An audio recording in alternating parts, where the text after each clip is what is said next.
Now there are a couple of reasons why I remain dedicated and committed to the Leadership Challenge, and this is the first reason. These are my two young leaders, Jacob and Jeremy, and what's important to me as a lifelong learner is that these are our leaders of the Secondly, they watch us.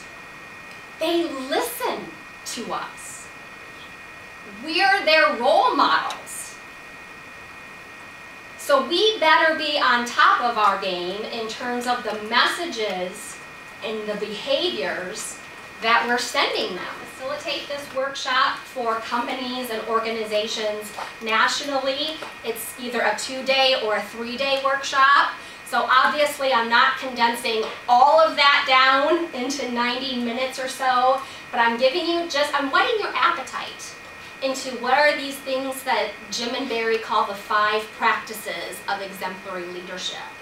And what does that mean for me? And how am I going to apply what I learned? Can you imagine being the kind of leader who leads people through the muck? That no matter what's going on around you, the yuckiness, how crappy it is, what the current situation looks like, people say, sign me up. Because I know you are the type of person to take us out. Being in a leadership position doesn't mean you're any darn good at it. Any more than living in the cave doesn't make you a geologist. And there are those self-appointed leaders who walk around with that capital L glued or stapled to their forehead. And they think that this capital L tells the world that I am the leader. What does the rest of the world really think this L stands for? Loser. True, genuine, exemplary leaders don't have a need to wear a capital L on their head like a crown. They carry a lowercase l in their heart.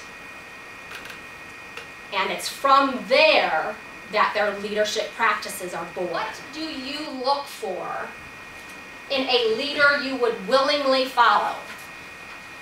Now this is somebody you don't have to get in line behind because you're told to, but this is the type of person you look to and you say, I want to struggle for shared aspirations with you. So I want you to think about this question. Jim and Barry have asked this question of literally hundreds of thousands of individuals. And they have distilled the various answers that they've received down to these 20 characteristics. And you have a list of these in your handouts. Working with somebody next to you, whether it's a partner or a small group, you've got 3 to 5 minutes to come up with 7 traits. They don't have to be rank ordered. 7 traits that you look for in a leader you would willingly follow. The Leadership Practices Inventory is an assessment based on the 5 practices. And there are 30 behavioral statements, 6 statements for each of the 5 practices. You are taking the LPI Self hard copy. There are also online versions of this document. There is also a 360-degree feedback mechanism based on the 5 practices. It's hard to imagine leaders getting up day after day, putting in the long hours and hard work it takes to get extraordinary things done without having their hearts in it. The best kept secret of successful leaders is love. Staying in love with leading, with the people who do the work, with what their organizations produce, and with those who honor the organization by using its products and services. Leadership is not an affair of the head. Leadership is an affair of the heart. And with that closing thought, I wish you and your organizations love. I wish you lifelong learning. and I wish you exemplary leadership. Thank you, and lead on, my friends.